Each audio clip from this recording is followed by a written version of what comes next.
The Long Live Alternative Parties podcast. Today, friends, we have another exciting guest on our podcast. Her name is Kasie Whitener, and she's running for office under one of our beloved alternative parties in the great state of South Carolina. So welcome to the podcast, Kasie. Thank you. I'm so grateful for you having me on your show. Of course. So if you get started by you kindly giving us an introduction to yourself, a brief biographical sketch. Yeah, absolutely. So I am a educator here in the state of South Carolina. I have a PhD in organization and management, and I teach for the University of South Carolina in Columbia. I am a mom. So I've got a 17-year-old daughter. She's a rising senior in high school, and my husband is a nurse at the Richland Hospital here in Columbia. I'm a writer. I have 2 published novels and 2 published textbooks. I have multiple blogs and other places where you can find my writing online. I'm also a radio show host. I'm on the morning show on our local talk radio, 100.7 The Point, on mornings with Casey and Kev. And I do a lot of teaching in the space of writing and some other things. And I'm also currently the state chair for the South Carolina Libertarian Party's state committee. We have our convention coming up in November, and I don't plan to run for re-election, but I've been state chair for a little over a year and a half now. Wow, that's a lot of stuff. So you also have good time management skills, it sounds like. Yeah, you know, the 24 usable hours in everyday conversation, that's definitely me. Great. So about your writing, you say you write novels. Are the novels political in nature, or is that another part of yourself that you're expressing through those novels? No, yeah, that's definitely another part of myself. The 2 novels that I have that are published are the first novels I ever wrote that they had kind of been with me my whole life. I actually went to Clemson University as an English major and then got a master's degree at Winthrop University as an English major with the idea that I would pursue a writing career. That's kind of where I thought I was headed. So these novels are really from kind of way back then. The first book is about a guy whose best friend commits suicide and he has to go home for the weekend to deal with that and the sort of the fallout of that. And there's a 3-year gap between the last 2 chapters. And so the second book is that 3-year gap. It's a follow-up. So it's a duet. It's called After December and Before Pittsburgh. And I've got some modest success with that. My publisher is actually a digital publisher here in town, my friend Alexa Bigwarf, and she and I had been friends, and we were talking about my radio show, and I was talking about credibility and wishing that I had been able to get the novel published and this and that. And she said, why don't you let me publish it? And I was like, wow, it didn't even occur to me to ask my publisher friend to publish my book. So she did that. She created an imprint called Chrysalis Press, and that's how we got those books published in 2019 and then in 2021. What's interesting about the second one is in 2021, of course, we're coming out of COVID, and so the isolation and loneliness that the main character is feeling was very much like my entire COVID journey funneled into that book. So, yeah, totally, probably unrelated to my real life, but if you ask anybody, they'll tell you there's a lot of elements of Casey's real life and the way I metabolize things in those 2 novels. Oh, great. It sounds like that would resonate with a lot of people, given also other people who are going through that same experience. Yes, very much a Gen X thing. Both books take place back in the late 90s, so 1999, 2000, 2001 timeframe. And so before any social media or anything like that. And it's kind of that Gen X vibe of like growing up without any real connection to your friends. When you leave town, you could disappear, you know. So that's one of the things that Brian, the main character, takes advantage of, is being able to disappear without having to connect with his friends when he's done something that he's embarrassed about. Oh, wow. So what's your main activity nowadays? What are you doing with the Libertarian Party? Please tell our audience. Sure, yeah. So as the state party chair, we are in what's called a build year, meaning we don't have any major elections this year, so we're spending a lot of time building the party, and we attend different events. We go to all the, small town festivals and things like that just to talk about what it means to be a libertarian and help share kind of our plans. We're lucky in South Carolina because we have ballot access. We have guaranteed ballot access in South Carolina. We also don't have to run primaries in South Carolina, so we don't have to pay filing fees. So it's easy for us to recruit candidates to run for some of these offices and get them in place without too much of a financial commitment from them. But in the meantime, as like I said, we're building the party this year, and the next year we'll be in a run year, and so we'll be actively recruiting candidates. Last year, which was a run year, we ended up with more candidates than we've ever put on the ballot before. So pretty Oh, excited wow. about the way we're seeing people step forward and be willing to run for office, and hope to double the number that we brought in last year in the 2026 midterm election. So what characteristics are you looking for people to run for office under the party? I would say the first is obviously a willingness to serve. We're not really looking for paper candidates, people who just want to put their names on there, to fill a slot. We really do want people who are interested in serving. And so we spend, on our campaigns committee, we spend a little bit of time interviewing them to find out what do they really care about, what are they interested in, what are the issues that matter to them, and then try to match them with the position that has control over those issues. So if something they're really passionate about is zoning, then we want to make sure we're running them for county council, right, or city council. If something they really care about is judicial reform, then we want to think about running them for the state house or for the state senate. So we want to spend some time making sure we're lining people up with what they care about, the issues they care about the most, and then putting them on the ballot in places where they'd be able to affect those issues. Philosophically, of course, we're an affiliate of the National Libertarian Party, and so the National Libertarian Party has its platform, and the South Carolina Libertarian Party has our platform as well. I would say the easiest summary of that is that we tend to ask first if the problem can be solved with less government. That's what we're looking for. We're looking for candidates who want to find creative community solutions and not rely heavily on government solutions. We're also interested in transparency and rooting out corruption. So we spend a lot of time talking about how we can use different investigative roles to identify corruption and then to campaign against corruption. Our platform tends to lean heavily on the don't hurt people, don't take their stuff, the non-aggression principle. And so that's usually the primary promise that we elicit from candidates is that they will not advocate the use of force to achieve political ends or really to achieve any ends at all. So we're a very peaceful party in that particular way. From all the major issues that are out there, we're very fiscally conservative, so we'd like to see a reduction in taxes, but also a reduction in spending. We're very relatively socially liberal, so we don't agree with using the government to inflict your own personal values upon others, so we expect not to support laws that inhibit in any way an individual's right to their own individual freedom and liberty, so things like that. Okay, sounds good. So what race are you running for in 2026? I'm running for U.S. Senate in 2026, and as I said, the question of what is it you care about the most, and then where should we position you, the issue that I care about the most is our national debt. And I believe that our national debt is an existential threat. So I started looking at where is the control over the national debt, and the control over the federal budget lies with the House of Representatives and the U.S. Senate, neither of which are doing a very good job, by the way, on creating budgets, balancing budgets, and funding the government. They're sort of spending like drunken sailors up there. As an alternative party, we know we're at a disadvantage from a finance perspective and also from a recognition perspective. So when you look at the House of Representatives, there's an uphill battle there to run an alternative party candidate in what would end up being a 2-year term in the House of Representatives. And so it would, number one, if we got somebody elected there, it may be difficult to keep them in office there. And so instead I set my sights on the Senate.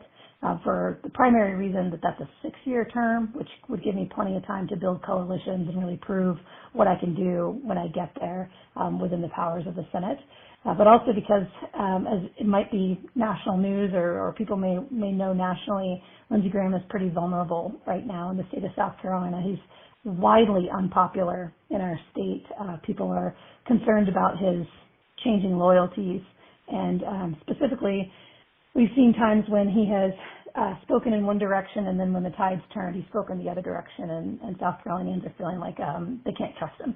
And so with him being as vulnerable as he is here in 2026, it also being a midterm election, which means there's going to be probably lower voter turnout, the opportunity to address that vulnerability, really I think the opportunity is better now than it ever has been before for an alternative party candidate. Great. It sounds like you and your party think very strategically about the offices you run for and how you go about them.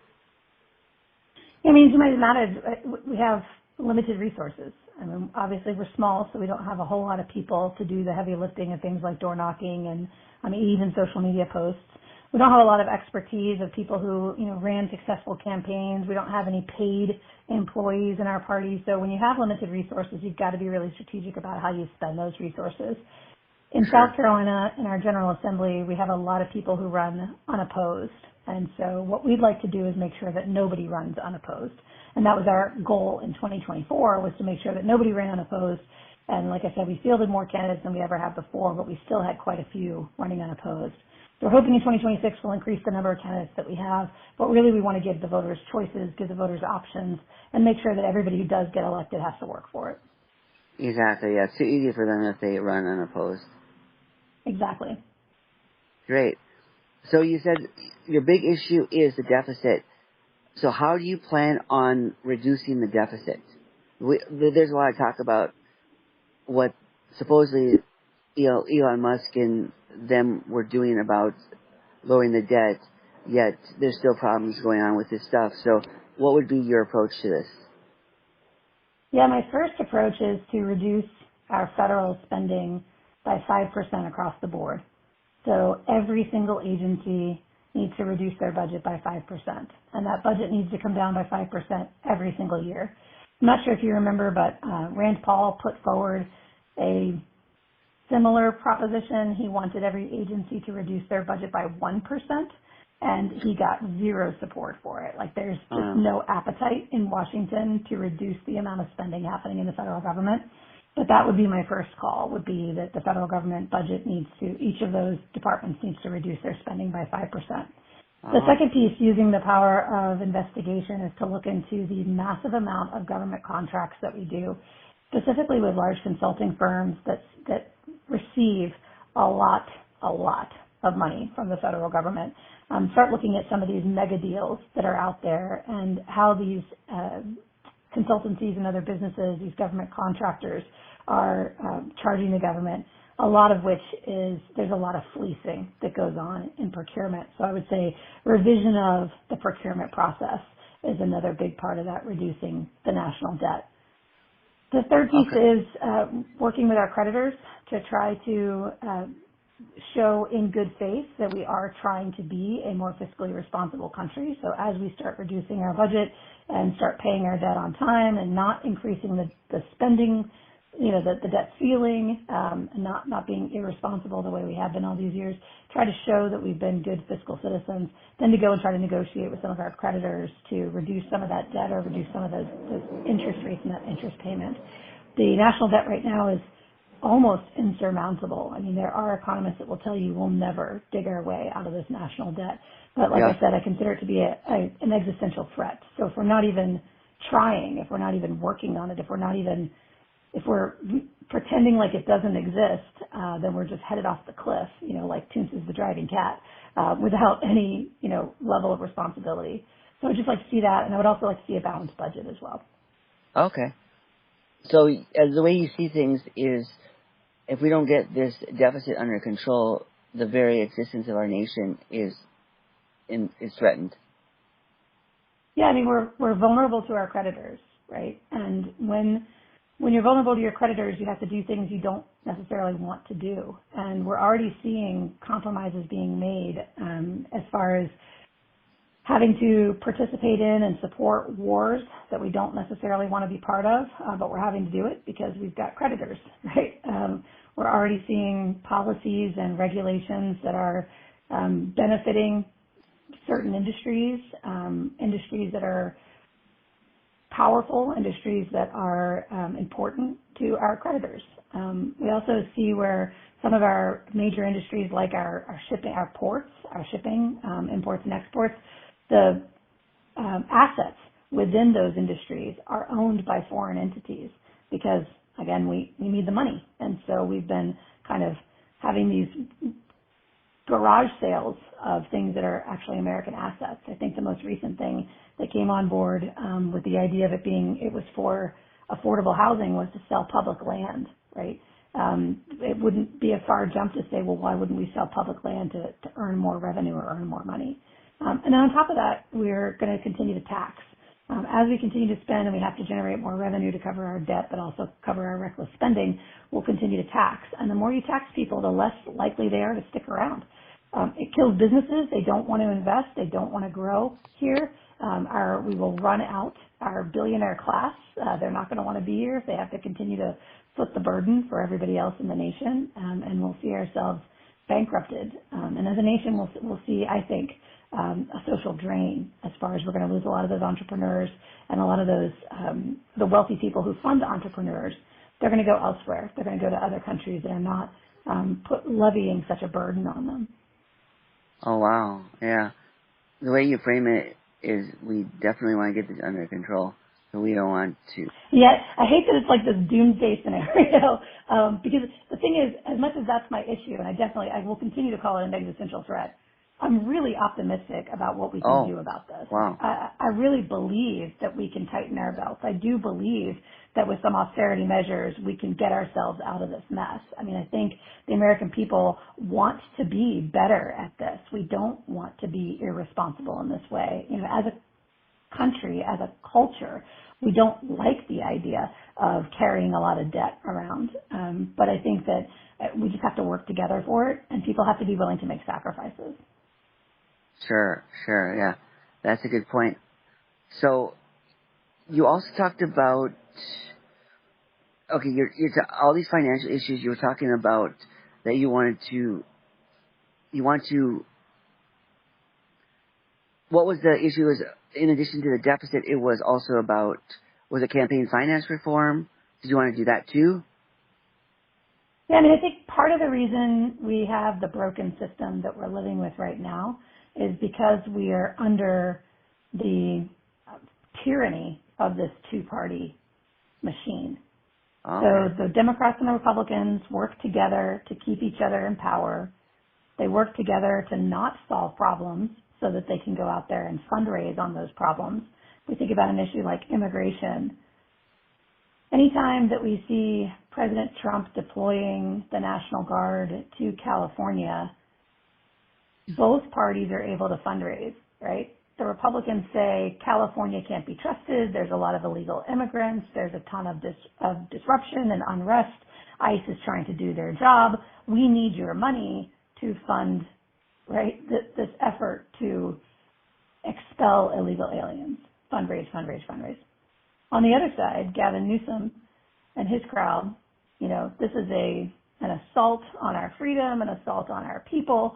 We need your money to fund more candidates to fight the tyranny of the Trump administration, right? Both sides benefit from these fights. And the fights that get picked are always like that. They're always benefiting both sides. And they're benefiting both sides for the purpose of fundraising. And these two parties, that's what they do. They just generate money. They bring in money, millions and billions of dollars. When you think about the Harris campaign spending billions of dollars on a campaign to get elected, all that money does is go to the political class, right? It goes to consultants, it goes to marketers, it goes to political operatives. Like, all of those people are getting paid very, very well. Meanwhile, right, average Americans are struggling to pay property taxes. They're struggling to pay gas prices at the pump. Regular Americans are worried about living paycheck to paycheck. And yet we're being asked again and again and again to give more money to the Democrats and the Republicans because that's what they do. They raise money. And then they spend their money on their own interests. And a lot of that money, too, comes from companies, from PACs, from organizations that want to manipulate the government. And so what do the Republicans and the Democrats sell? They're corporations. What do they sell? Their product is government. They sell access to political leaders. They sell access to regulations. They sell legislation. They are selling our government to anybody who will donate to them. Wow. I mean, I say anybody, not to those of us who would be, swindled out of $25 a month, but to those major corporations and those major PACs that are giving them billions of dollars. They're, writing legislation specifically to benefit those groups. That's how we end up with higher barriers to entry that keep entrepreneurs out of spaces like healthcare and insurance, right? Those industries build up these barriers to entry by creating legislation, buying legislation through the Democrats and the Republicans.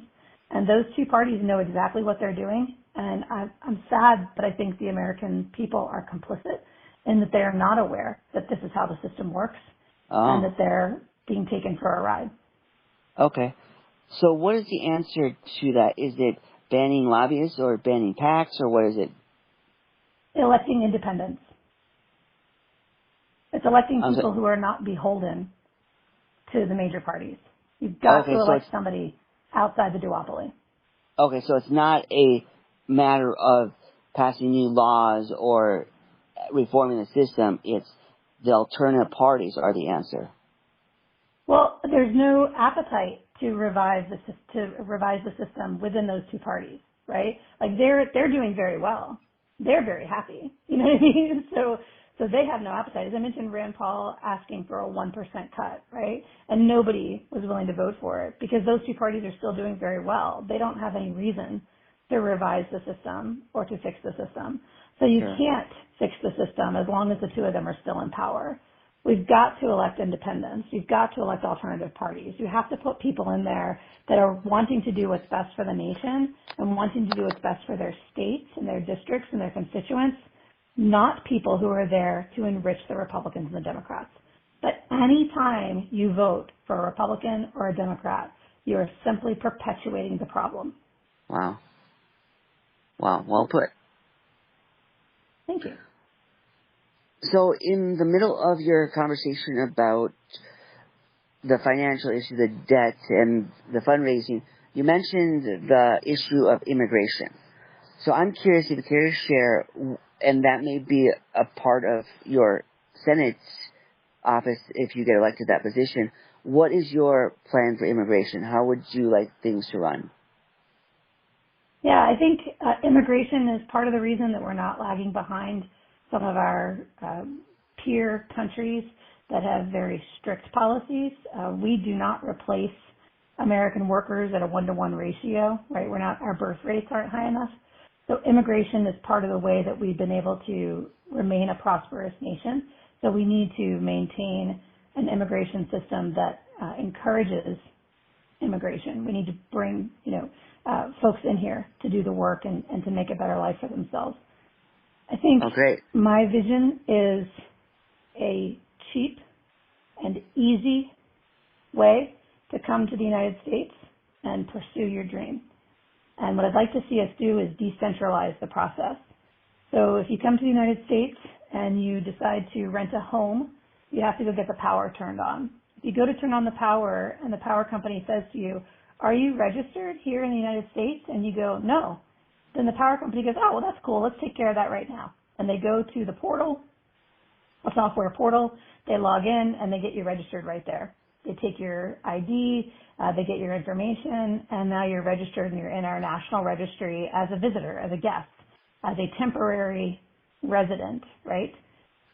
And then we would have some requirements that would say, okay, over the next year, we want you to do these, 3 or 4 things. And we could talk about what those things are. Maybe it's we want you to get a health evaluation. We want you to go see a doctor that makes sure you don't have any infectious diseases. We want you to get a job, right? We want you to, and like I said, all those things, whatever we think is important for bringing temporary residents into the country, I think we can work on that. But give them some things they need to do over the next year. And then when that year is up, they should check back in, sometime within that 365 days and go, hey, this is what I've done. This is all my documentation. This is the life I'm building for myself in this country. And we'll go, okay, that looks great. Let's put you on a 3-year plan. And now for the next 3 years, we want you to stay out of trouble. Don't get arrested, right? Let's not do anything illegal, make friends with your neighbors, join some civic organizations, participate in civic life here in the country, maybe some additional things to sort of keep track of. And after 3 years, they come back and we say, okay, are you happy with being a temporary resident of the United States? And if so, that's great. We'll renew you for another 3 years. If you'd like to get on a path to citizenship, if that's what is interesting to you, then let's do that. Let's talk about what that might look like. But the biggest thing here is the decentralization. Anybody, any entity here in the U.S. should have access to that software and be able to register people. We should make it easy. We should make it cheap. It should be the kind of thing that when folks get here as residents, as temporary residents, we just want to know who you are, and we want to make sure that you're working in that way that we know how American citizens, when you're born here, you get your Social Security number issued to you, right? Sure. Your parents get the birth certificate.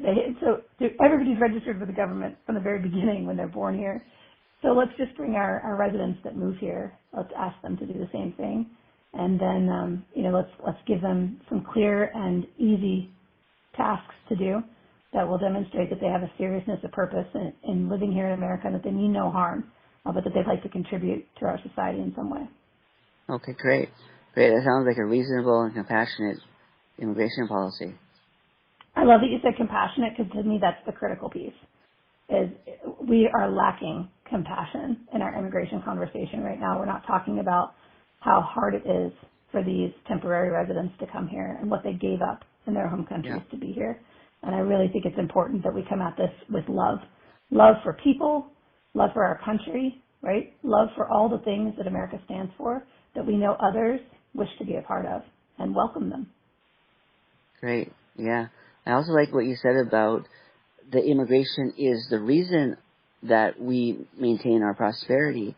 So that's a good point to make. And you compare that to other countries that are stricter with immigration. So that's something to think about too. So I appreciate that. Yeah, and I think, we have such a huge opportunity from a software perspective. Like, the decentralization is so much more possible now because of the internet, because of software capabilities, right? Certainly there's still security questions. How do we prevent somebody from identifying themselves in a false way? There's still security questions to work through on that. And I just think if we come at the whole problem with more compassion and innovation and start thinking about all the creative ways we can solve this major issue, that we can do it. But again, I don't think the major parties have any incentive to solve the problem, because I think they want to fundraise on it and campaign on it. So I don't imagine we're going to see a solution if we continue in the duopoly the way we are. Okay, yeah. Yeah, well, that's a good point you make about they have a vested interest in keeping things the way they are, even though it's dysfunctional and it doesn't get anywhere. So that's a tragedy. Agreed. So how are you reaching your voters in this election? You told me about how the election's a year away and you're doing a lot of stuff already. So can you kindly share more about that, what you're doing right now and what you plan to do to reach your voters? Yeah, so I had to look at, what are my skills? What are the things I'm good at? What are the things I can do that I think people would be receptive to? And so I'm blogging, if you can believe it. I'm writing blogs. I'm writing every other week, at least every other week, to talk about the issues, things I care about, things I'm interested in, experiences that I've had. So as you and I were getting on the phone just now, I was finishing up a blog about the forum that I attended on Monday night. It just talks through the questions that were asked and the feelings in the room and stuff like that. Of course, the content creation piece is something I've been doing for a long time. It's been my career since, since I left graduate school in 2004, I've been doing content creation. So the blogs are a piece of that. Video content will be that second piece of that. So my Instagram, eventually I'll have a TikTok that will be part of that too. I'm really interested in reaching younger voters. It's my goal to reach first-time voters next year. Make sure that we're talking to those 18, 19, 20-year-old folks about getting involved in the process and what are their real concerns and what really matters to them. So then, of course, I'm using any other exposure I can get through the radio station. Like I said, Kevin Cohen and MakeThePointRadio.com, they've been really generous with giving me the opportunity to talk about what I'm doing on the radio. I obviously have my college connections, being at the University of South Carolina, being a Clemson alumni and a Winthrop alumni, so working some of those college connections too. And I'm in the South Carolina Writers Association, so I'm working through that organization as well and some other civic organizations just to get in front of small audiences. And really, mostly I'm asking questions and listening and learning from them. What are the things they really care about? And instead of relying on, big machine-generated data where they say, well, most South Carolinians care about gun policy, I really want to go and talk to them and hear what they care about, what matters to them. And so, yeah, I would say it's all content creation right now. The strategy to reach the voters is content creation. I'm a very Googleable person because I already have a lot of content out there. I have at least one blog that's like 14 years old, 13 years old, in my Life on Clemson Road blog, and then I've got my Unapologetically X blog. I've been writing for the South Carolina Libertarian Party, so the sclp.org blog. I've been writing for them. And then I've got a number of YouTube channels where I put content out as well. One of them is Parenting Porcupines, where me and two other libertarian moms talk about our approach to parenting. So there's just a tremendous amount of content already out there about me. People can really get to know me pretty easily if they want to. They just got to find a few video clips or a few different things I've written. And I'm just generating more content now that's more specific to this particular race and our current political climate. Okay, great. So given that, how can our audience support you? How can they reach out to you? Yeah, obviously, Andrew, it's being with you right now. Like, thank you so much for even just sharing your audience with me. I'm grateful to you. And if they want to engage on my website, KasieSouthCarolina.com, it's Kasie, KasieSouthCarolina.com, and sign up for my email newsletter. I'm sending that out about every 2 weeks, and that will also get you on the blog list, so you'll see those blogs as they're coming up. My Instagram is Kasie South Carolina, at KCSC. I think it's at Kasie South Carolina. And so there'll be posts there of all the different events I'm going to. And of course, if you're in South Carolina and you want to come by for any of these events, I have a Calendly link on my newsletter every month. So people can click to my Calendly and they can schedule a Zoom one-on-one with me. They can schedule a coffee meetup with me. I'm an entrepreneur. Oh. So for me, 1 million cups of coffee is how you build a business. So I'm glad to go and meet anybody for coffee anywhere they are. And I'll be traveling all over the state too. So between now and the election, my goal is to speak to at least 1 million South Carolinians. And the focus for my campaign is that 1 million South Carolinians know that government is failing. And if you are one, then, join the club and let's do this together. Let's figure out how to fix it. And the way to fix it, I think, initially is to break the duopoly. South Carolina, by sending an independent congressperson, an independent senator into the U.S. Senate, can significantly disrupt what's happening in Washington because there is such a narrow majority there. And I don't plan to caucus with either one of the major parties. My expectation is that each and every bill that comes through, I will look at it as, how does this affect South Carolina? And is this the right thing for our state? And then how is this the right thing for our nation? If it's not right for South Carolina, but it is right for the nation, I'm going to have a lot of explaining to do as to why I chose it, why I did it. But again, that's where the content creation comes in. Let's be transparent. Let's have a lot of dialogue. And let's, I'm up there to serve. I'm not up there to be about myself or to create any kind of political theater, any kind of political drama. I'm up there to get work done. All right. Sounds good, Kasie. Thank you for coming on the podcast today and talking about your campaign. We appreciate hearing about it. Yeah, I'm so grateful to you, Andrew, and I love the work that you're doing. Keep doing it. Alternative parties definitely need voices, and you're doing really good work by making sure we're out there. Thank you kindly. We wish you all the best in your campaign and in all the ambitious endeavors that you pursue in addition to that. Thank you. And if there's anything I can do for you to amplify what you're working on, by all means, reach out. I'm glad to be friends now. Excellent. Take care and all the best. All right. See ya.